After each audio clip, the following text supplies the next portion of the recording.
Iran के ऊपर अमेरिकी और इसराइली हमला जो है एक ऐसी स्टेज पर आ गया है जिससे अमेरिका की डेडलाइन भी करीब आ रही है, लेकिन ट्रंप के जो बयानात हैं उससे एक नई खौफ की लहर भी है पूरी दुनिया में। जो उन्होंने ताज़ा तरीन अपनी स्टेटमेंट सोशल मीडिया पे पोस्ट की है, वो कहते हैं कि आज रात ईरान के ऊपर एक ऐसा हमला हो सकता है जिससे एक तहज़ीब मुकम्मल तौर पर मिट जाएगी और उसको दोबारा ज़िंदा भी नहीं किया जा सकेगा। ये इनडायरेक्ट अगर इसका तर्जमा करें इसको, तो लगता ये है कि वो न्यूक्लियर हमले की धमकी दे रहे हैं और पूरी दुनिया के ऊपर इसी के ऊपर क्यासराई हो रही है। तहज़ीब को मिटाना, जिस तरीके से हिरोशिमा और नागासाकी दुनिया की तारीख़ में एक ही मौका है जिसमें न्यूक्लियर इस्तेमाल हुआ, और वो अमेरिका ने किया था जापान के ऊपर। और अगर वही तरीका वो दोबारा इस्तेमाल करता है तो दुनिया का क्या बनेगा, ये शायद अमेरिका को इस पे आंखें अपनी बंद नहीं करनी चाहिए। उसका अंजाम किसी के लिए भी अच्छा नहीं होगा, ना सिर्फ इस रीजन के लिए बल्कि उसके पूरे असरात जो यूरोप और अमेरिका पे मुरतब होंगे उससे वो उन्हें अपनी आंखें नहीं चुरानी चाहिए। अभी तो हम तेल की कीमतों का जिक्र करते हैं कि अब नए हुर्मुज़ बंद है तो उसका नतीजा क्या निकलेगा, क्योंकि $115 के ऊपर WTI इस वक्त ट्रेड कर रहा है पर बैरल, और जो यूरोपियन मार्केट के ऊपर है वो भी उससे ज़्यादा करीब ही है, ज़्यादा दूर नहीं है। डेडलाइन गुजरती है, तनाव और बढ़ता है, जिसके अब खदशात बढ़ गए हैं क्योंकि उन्होंने खार के ऊपर हमला किया। जवाब में ईरान ने जाके सऊदी एक पेट्रोकेमिकल फैसिलिटी है उसके ऊपर अटैक कर दिया जो टोटली अननेसेसरी था, और उसके नतीजे में एक ऐसी कशीदगी की सूरत हाल है जिससे लगता यह है कि ये जंग फैल सकती है अगर कुछ ऐसे लोग जिनका दिमाग सही सोचता है और सही फ़ैसला की कुव्वत रखता है वो उस तरफ फ़ैसला नहीं करते हैं। पाकिस्तान के लिए एक और भी बड़ा चैलेंज है और वो बहुत सीरियस चैलेंज है, और ईरान को उसके ऊपर बार बार बावर करवाया गया। फील्ड मार्शल साहब ने भी अपने फ़ोन के ऊपर उनको बावर कराया, डिप्टी प्राइम मिनिस्टर ने भी फ़ोन करके ईरानी की आदत को उसके ऊपर बावर कराया। लेकिन ईरान के अंदर एक तरफ उनकी सिविलियन सेटअप है जिसमें उनके सदर साहब हैं, फॉरेन मिनिस्टर हैं,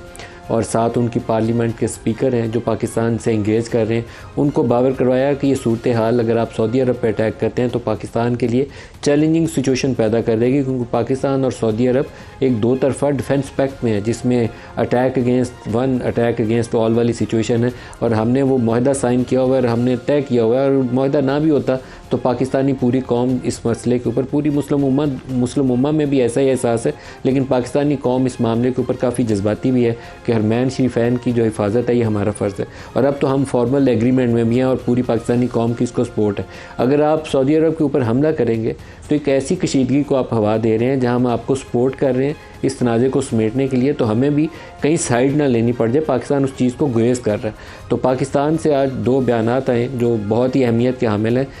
ईरान के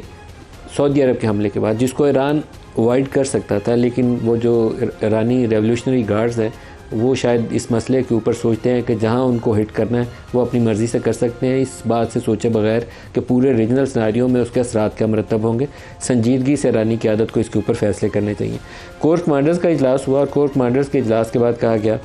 कि जो पेट्रोकेमिकल फैसिलिटी सऊदी अरब की है इसके ऊपर हमलों की पाकिस्तान मजम्मत करता है, कोर कमांडर्स मजम्मत कर रहे हैं। कोर कमांडर्स कॉन्फ्रेंस ने इसके ऊपर तशवीश का भी इजहार किया और उन्होंने कहा कि टोटली गैर ज़रूरी है। ईरान के सऊदी अरब पर हमले तनाज़े के हल की मुखलिसाना कोशिशों को नुकसान पहुँचा रहे हैं। सऊदी अरब ने इश्ताल अंगेज़ी के बावजूद तहम्मुल और मोहतात रवैये का मुज़ाहरा किया है।